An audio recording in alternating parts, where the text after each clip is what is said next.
Okay, thank you, and thanks very much to the organizers for inviting me. So this is some joint work with Damien Gaboriau, Hagen, and Zach Munro.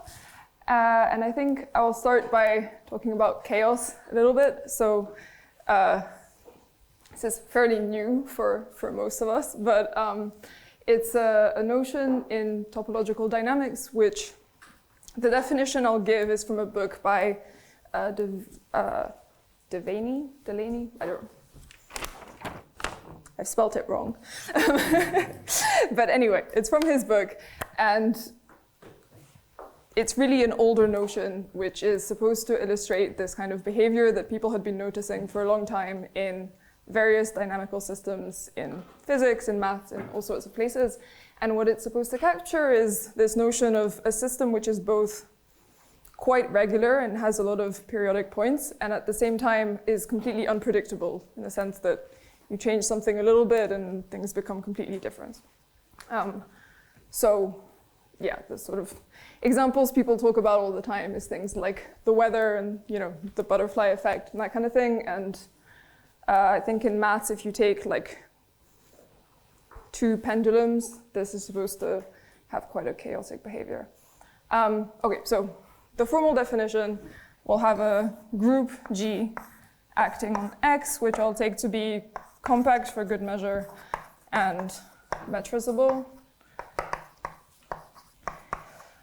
And this thing, say it's a continuous action.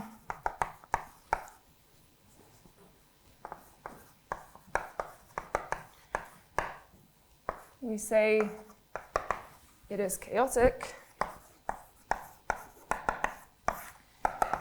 if three things are satisfied. So firstly, it should be a topologically transitive action.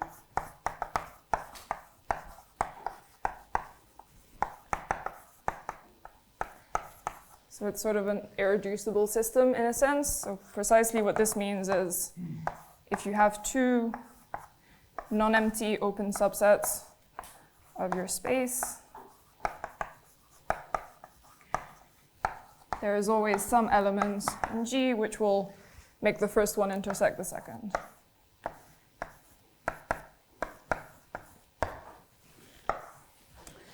Okay.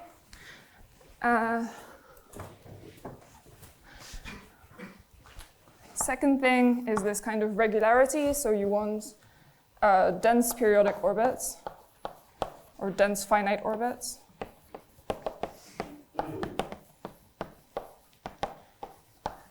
And then the third is the unpredictability. So sensitive dependence on initial conditions.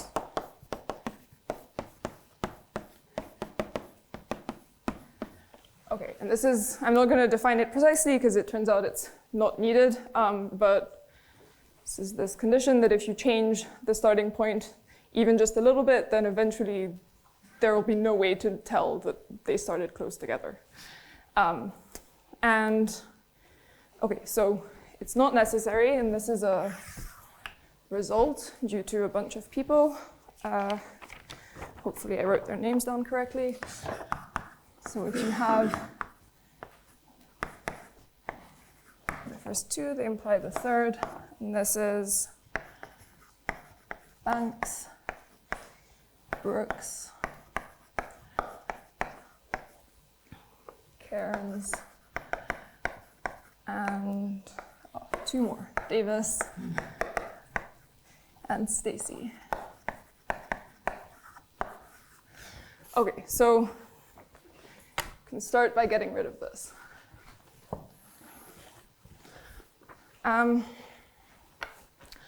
Okay, and maybe to motivate this notion a little bit more for group theorists, there's actually a characterization of which groups can admit some chaotic action at all, which I think is kind of nice. It's again a long list of names. Maybe I'll write their initials. It's Cairns, Davis again, Elton, Kolgonova, and Perversi. So, okay, and they proved some group G can admit a chaotic action if and only if it's residually finite.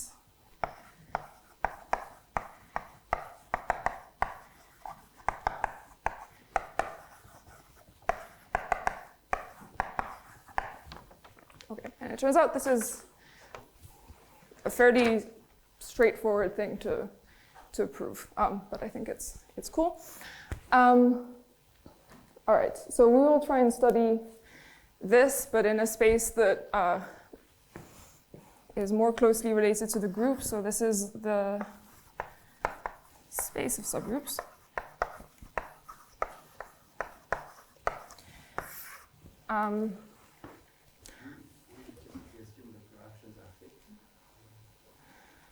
Yes, yeah, thanks.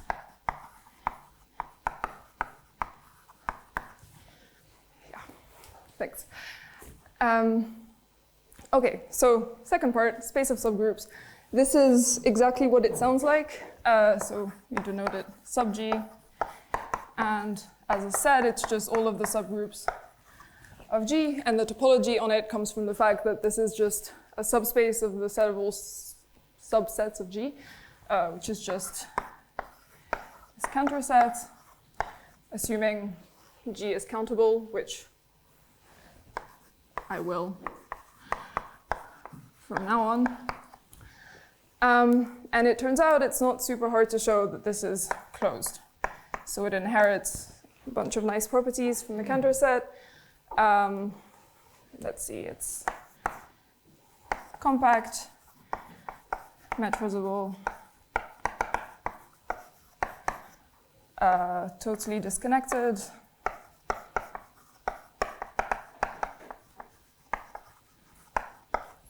I think that's most of them. Separable also. Okay, and topologically what this space looks like roughly is you have a possibly empty compact Cantor set. Well, okay, something empty or a Cantor set, and then some isolated points, and then some things in between. So let me be more precise. There's a theorem due to Cantor and Bendixson,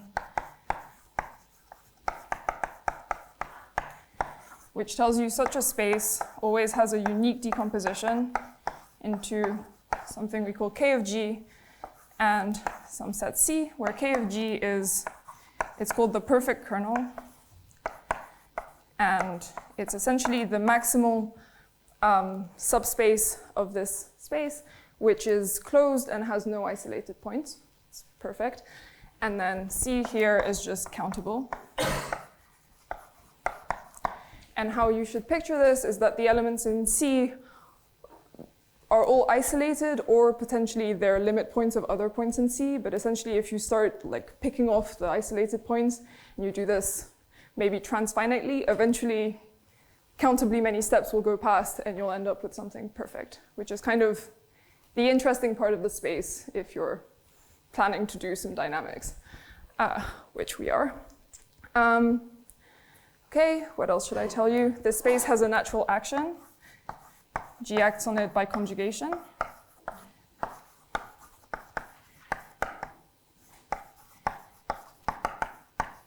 It's continuous, it preserves the decomposition, and it turns out it sort of captures a lot about the space in the sense that it captures things about the non-free action that G has. So this is a space that's been studied a lot from the sort of measured dynamics or ergodic theory point of view. You can study the conjugation invariant probability measures on this, and this is a very fruitful direction of research. And similarly, there's some work on the topological dynamics. Okay, I think,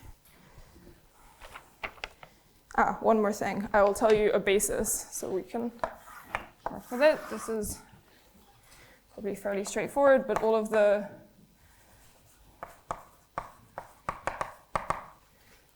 basic elements are given by two sets, I and O, in G, finite subsets, and they look like this. You have V of I and O. This is all of the subgroups which contain I and omit O.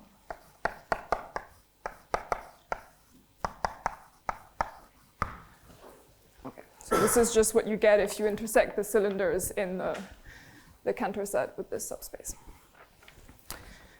Okay.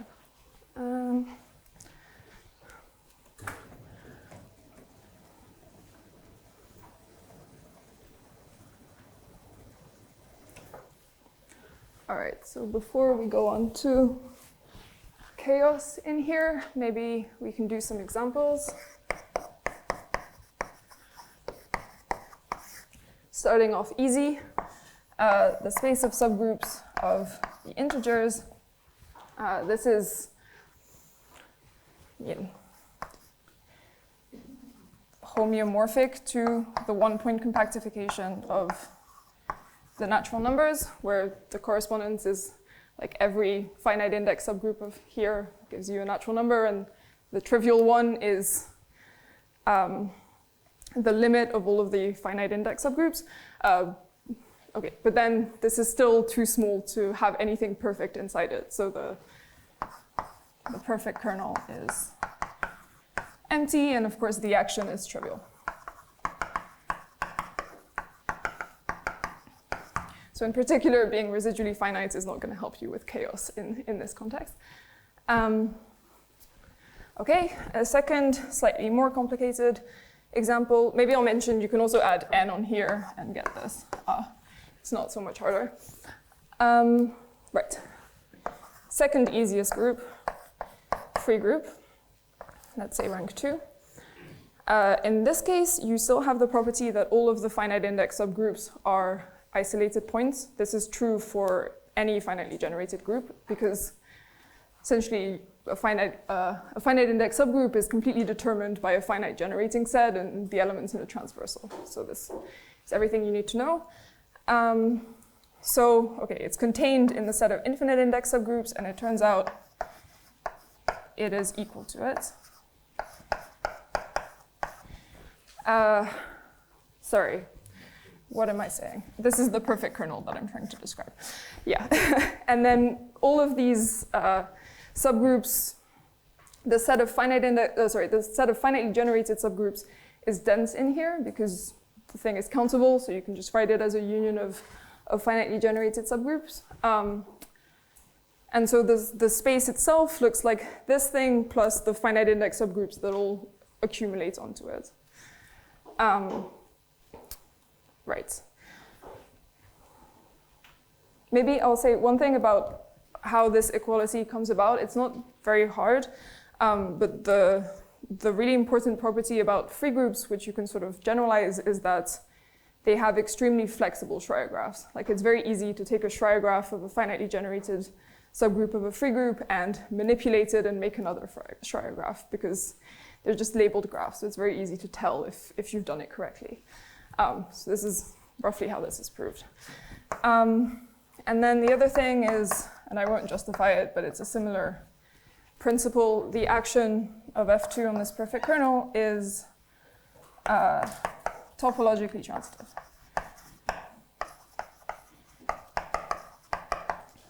And in fact, it satisfies some stronger mixing properties. Sorry? Oh yeah, sure. It's the maximal closed subspace with no isolated points. Yeah. So in this case, it's the largest counter set sitting inside of it. You're getting rid of the finite index subgroups, and then that's what's supposed to be left over. That's generally the Yeah, so in general, you might have to do this several times because you might get rid of the isolated points and some things that were not isolated before will become isolated. But in this case, that doesn't happen. You get rid of them once and that's it. Okay, so some other examples, I think maybe I'll say a few out loud. So this has been studied for a few classes of groups. Including there is a result of Bowen, Gurechuk, and Kravchenko for Lamplighter groups, where they show it's the sort of normal subgroup in there, which is all of its subgroups are the perfect kernel. And then you also have some work on branch groups, not all of them, but things like the Gregor-Turk group and groups like this, which the topology of this space was studied by Skipper and Vizorek for those. The ones I want to mention slightly more are Bohm-Slack-Solitar groups, in fact, generalized ones. So, what is this? So these are some results due to Damien Gaboriau, Lemaitre, and Stalder. So this is for Bohm-Slack-Solitar groups, and then there was a generalization recently due to Bontemps. So here, G is a GBS group, so what this means is G has an action on a tree, which is, minimal, doesn't have any fixed points. And the vertex stabilizers are cyclic.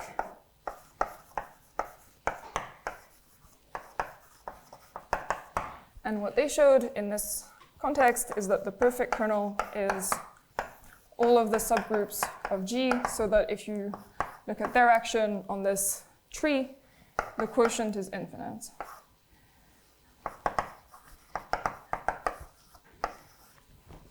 And the action on it is not topologically transitive ever, I think. It has a, I'll just say this, it has a invariant decomposition where some of the pieces are open, and the action on each of the pieces is topologically transitive. But it's a, it's a countable decomposition, so you're quite far from a topologically transitive action. And then I'll mention some results of Damien and I from a few years ago.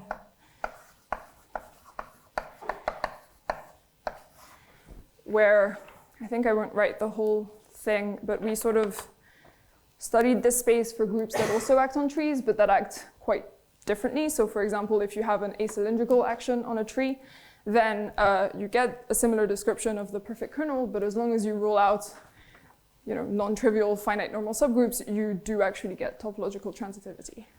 And in particular, maybe I'll move two at the same time.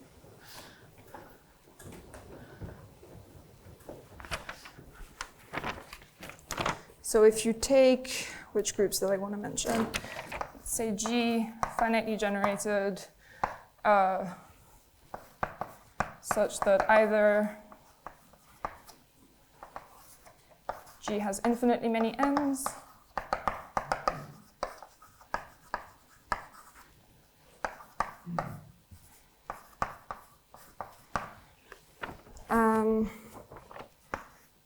can also be non-elementary hyperbolic. This is using some slightly different methods, but very similar.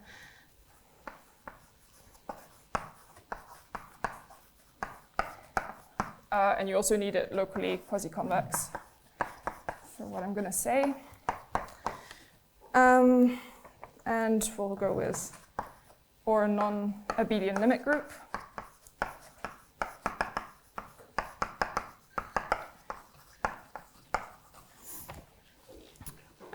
Or some other things, but I don't want to spend ages on this. Then we have the same description of the perfect kernel, except that in this case, it amounts to the set of infinite index subgroups.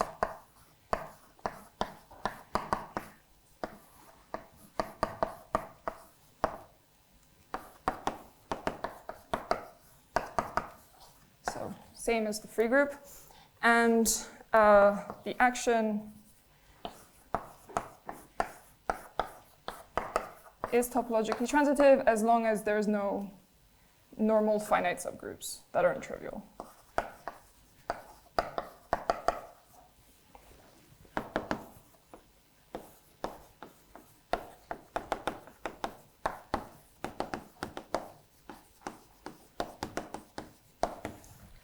Okay.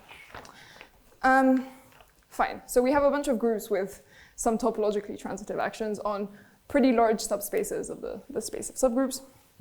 And we were interested in figuring out when they are chaotic.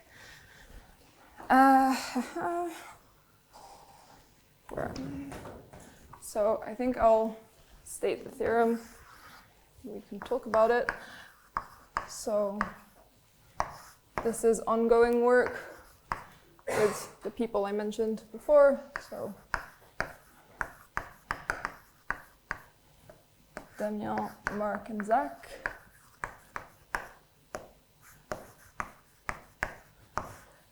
And I'll state this reasonably generally.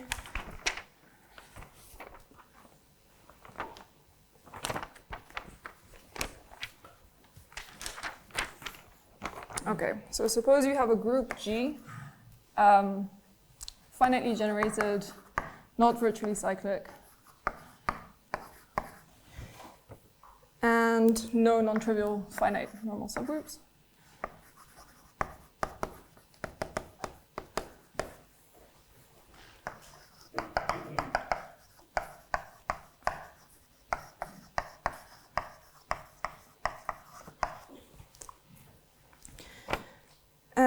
And suppose, so you have G acting on X, which is a cat 0 cube complex.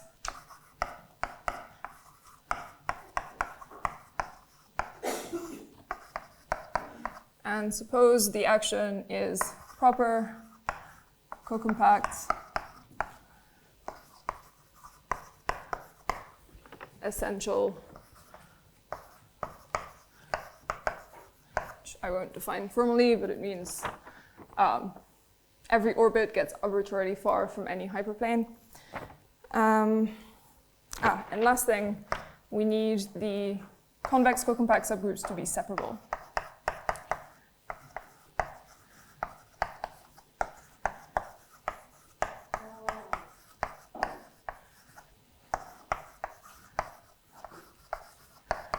So these are the subgroups which will act cocompactly on some convex subcomplex. So under these conditions, we get a chaotic action on a specific subspace of the space of subgroups. So I'll denote this sub CC G. We take the closure, and this is the set of subgroups of G, which are convex cocompact.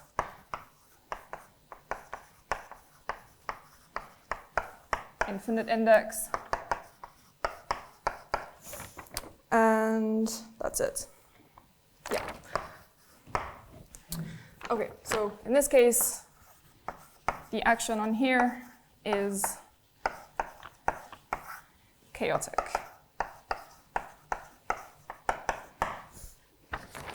Okay, and yeah, mention a few examples that were of interest to us. So for starters, using some of the stuff that I talked about,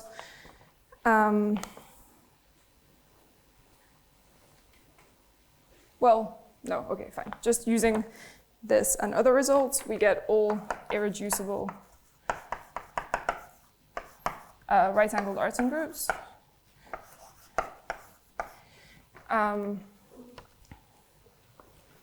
And similarly, sort of Coxeter groups whose cubulation is cocompact. So I'll put right-angled Coxeter groups as an example, and this is using results of Hagel and Wise and Niblo-Reeves for the cubulation.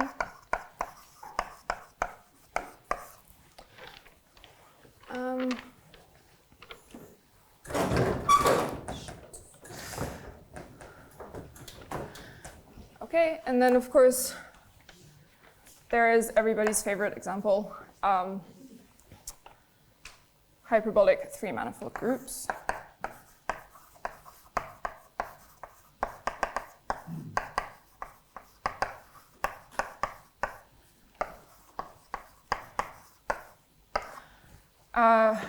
By the work of many people, of course.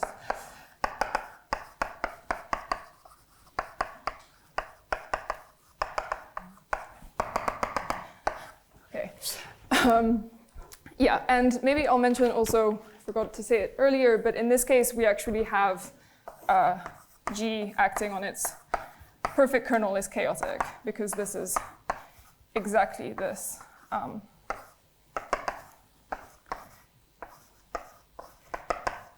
Subspace. So, yeah. Any questions for now? Yes?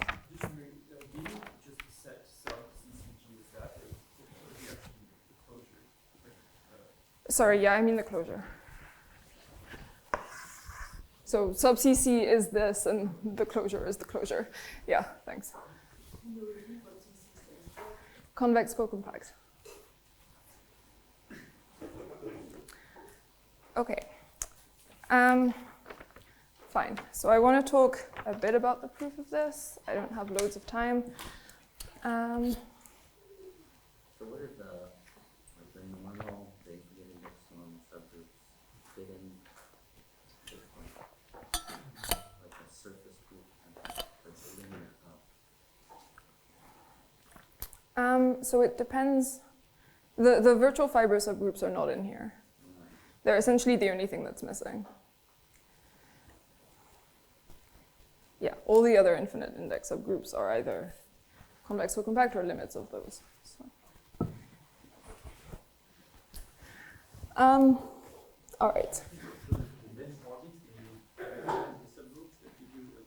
Sorry? So the chaoticity means that you have dense orbits. Yes. Can you characterize the subgroups that give you a dense orbit? I don't think I can. Maybe someone else can. No, I mean, a priori, it's just a compactness argument. I don't think so. And the perfect kernel there is the closure as well, of sub CC? Yes, yes. Yeah. Yes. Is it always the case that the perfect closure, the perfect kernel is the closure of sub CC, like under those?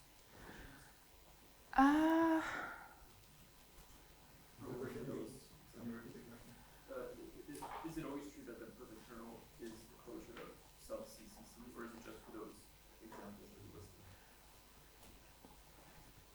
I don't have any counterexamples off the top of my head, but I wouldn't expect it. Oh no, I mean for I'm assuming hyperbolic, but yeah, for sure Z squared has no perfect kernel. Okay.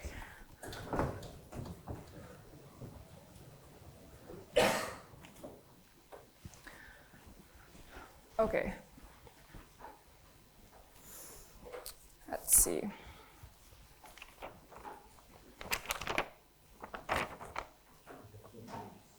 $20? Okay. Fine. So in that case, I want to start with an easier thing, which is the following proposition. So just free groups. So we'll take n at least 2.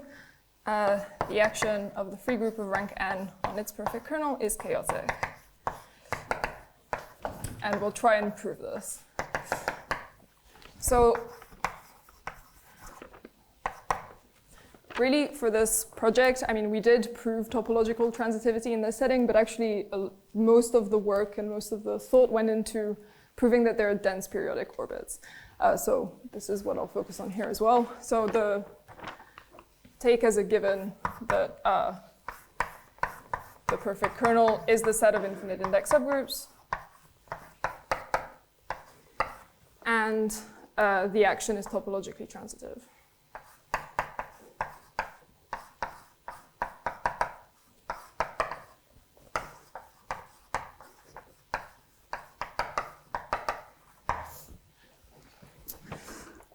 Okay, so how do we prove that periodic orbits are dense? Well, start by taking, some open subset. So we'll take a basic one, which amounts to choosing finite subsets of Fn such that the set of all subgroups containing I and omitting O contains some infinite index subgroups.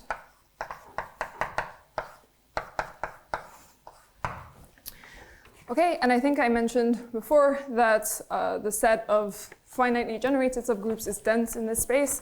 So we can choose something in here which is finitely generated.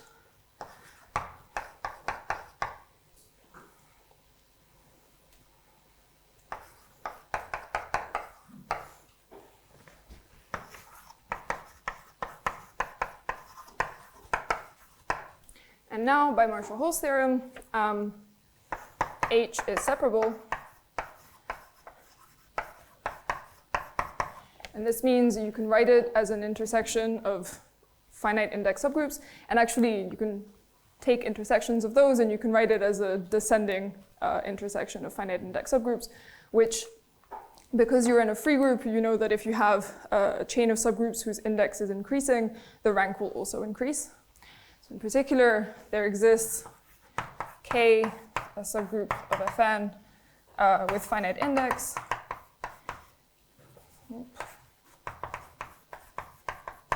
Which contains H, and such that the rank of this K is at least the rank of H plus 1.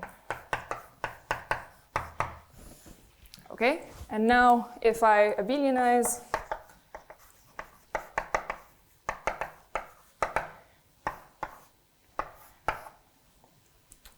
so I get some projection to z to the power of the rank of k, and the image of H in this projection is contained in some z to the power of its rank. In particular, there's a whole abelian factor remaining, so I can project again to z such that the composition, this map pi, contains H in its kernel.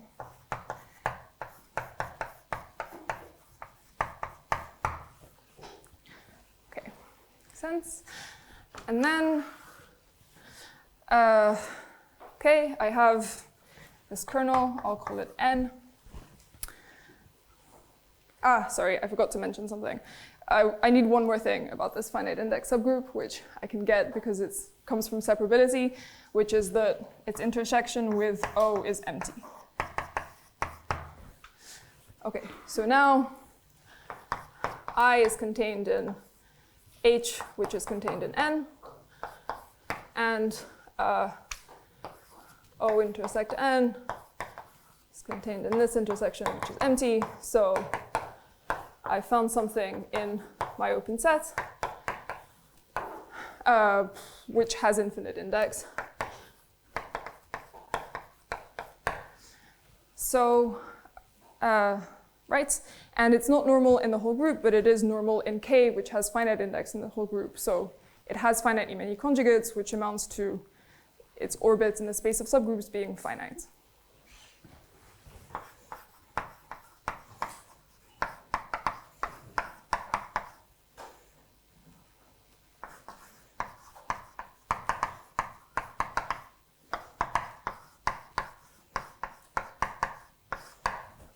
So we're done.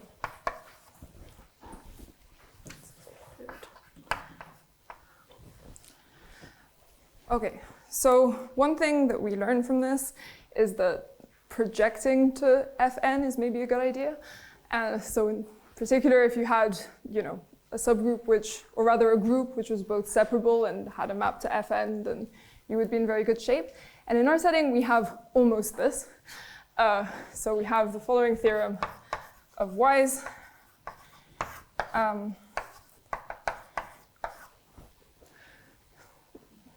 Okay, if G is finitely generated virtually special, I'll just write virtually special, insist that the cube complex has finite dimensions.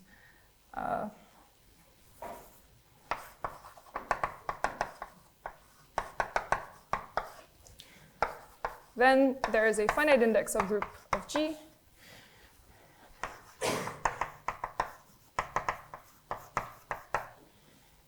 Which maps to F2. So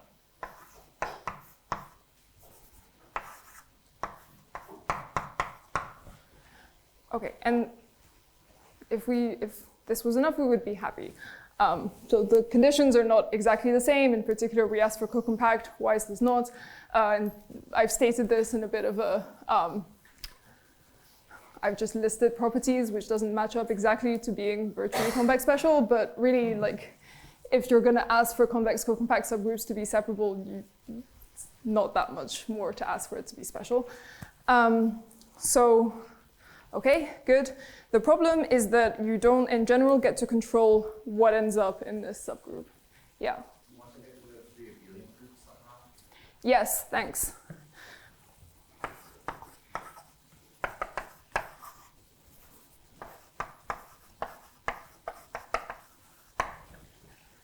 Thanks. Right. So the problem is, you know, our open sets are determined by finite sets. So passing to a finite index subgroup, if you don't get to choose what stays in the finite index subgroup, is kind of a problem. So instead, we proved a slightly different version of this, which is following. Call it star.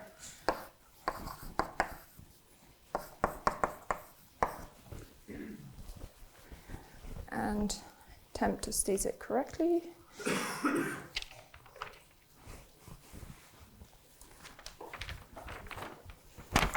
So we keep the same conditions from the previous theorem.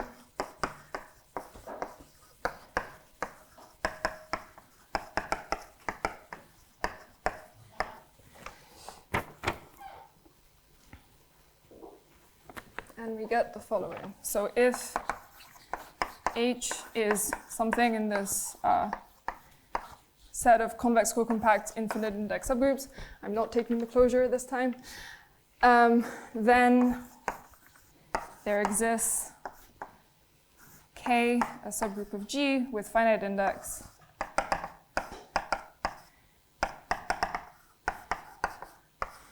and some map, surjective map from K to F2, such that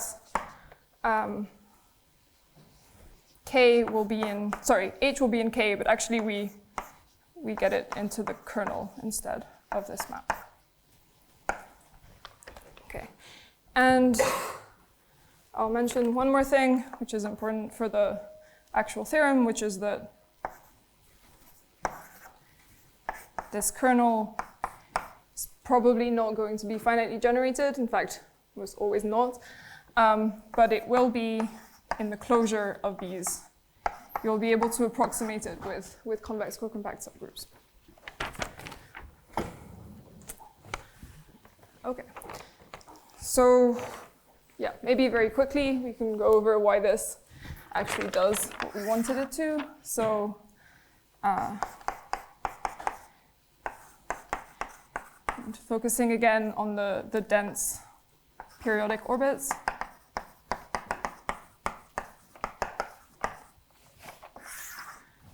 So suppose you have, same again, some basic open set whose intersection with this thing is non-trivial. You can choose, let's just do it here. Choose H in here and have it be actually convex cocompact. Then, you know, by our assumption, it's subgroup separable, so there is G prime. Sorry, by our assumption, this thing is separable, so there is some finite index subgroup which contains H and has trivial intersection with O.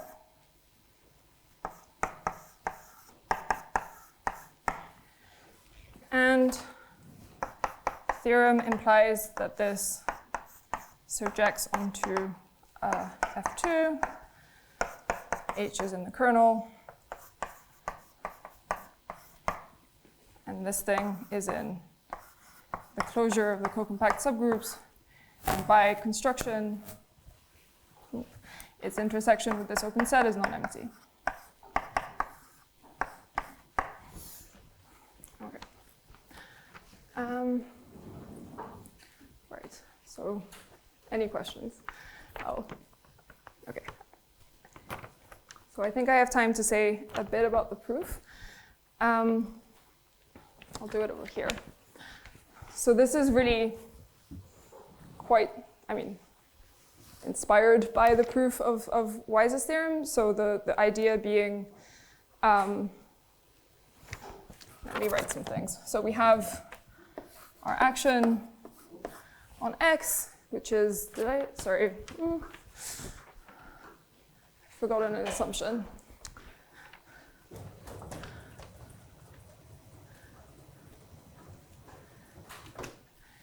This cube complex needs to be irreducible.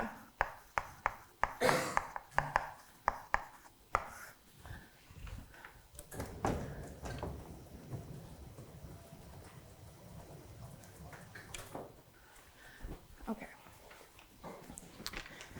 So we have this action, we have our subgroup, which is convex cocompact. And ignoring the subgroup, if you just wanted to get a finite index subgroup which surjects onto F2, then one way to go about it is to find two hyperplanes in your cat0 cube complex such that when you take the quotient by some finite index subgroup, they survive, they're embedded in the quotient, and they're non-separating. This will just give you a topological map to F2. And in our case, we want to do basically the same thing, except that we're worried about H surviving also in this quotient. So without going into too much detail, we'll try to produce some hyperplanes. We'll get 3 of them rather than 2.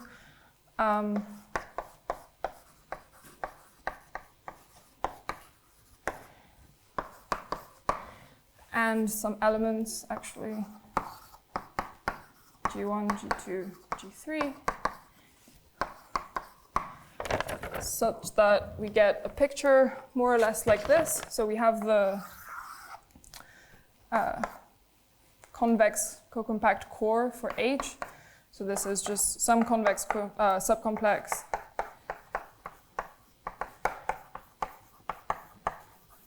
which is H invariant and such that H acts on it cocompactly. And we want these 3 hyperplanes to look something like this. So they're all distinct from each other and distinct from Y. And these half spaces that they define all face away from each other. So there is nothing in here separates anything else from anything. Maybe I'll label the half spaces as well. And these 3 elements, G1, G2, G3, I want them to skewer each of these hyperplanes.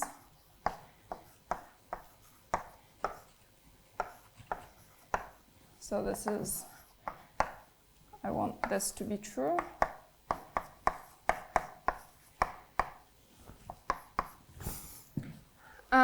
And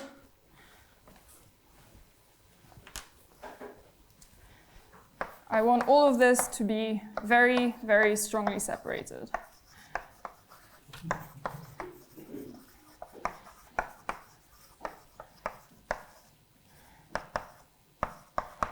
So there's lots of hyperplanes separating all of these, and all of those hyperplanes are strongly separated. So there's absolutely, if you want to get from here to from 2 objects in this picture, the only way to travel is like along a pretty thin path. It's the picture to have in mind. Okay, and if we do all of this correctly, let's see, consider this subgroup H bar, which is generated by H, all of the stabilizers of these hyperplanes, and all of these elements that are skewering.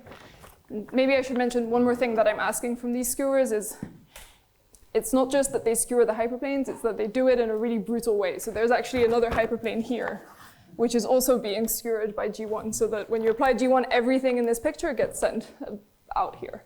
So there's really no interaction between anything else. And similarly, if you apply elements of H or elements from these stabilizers, I want them to, unless they're trivial, really move everything off of itself in a very dramatic way. If you do all of this, then this subgroup will be a free product.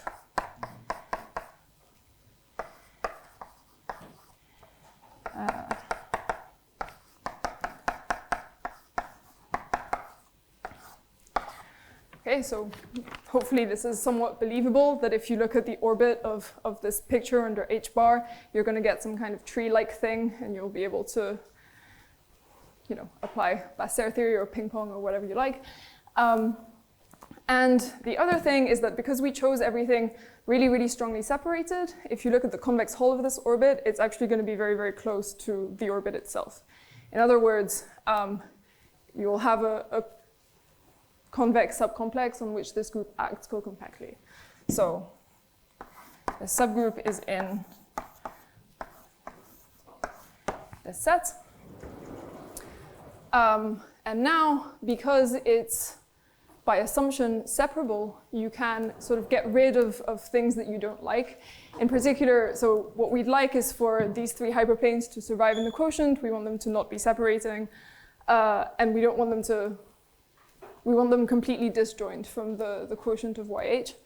And, you know, each of these set has a cocompact, you know, H acts cocompactly on here, the stabilizers of the hyperplanes act cocompactly on the hyperplanes. So modulo all of these subgroups, there's only finitely many problem elements to do this.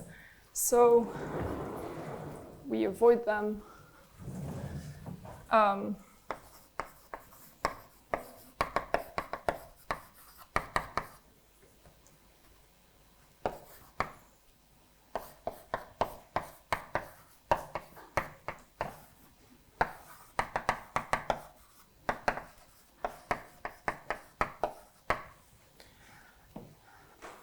Okay, maybe I won't write out the full thing, but the point is once these hyperplanes survive, there's three of them, they're non-separating because I have some skewers in my subgroup. So there's going to be at least one map to F2, which contains all of the elliptic elements in the kernel.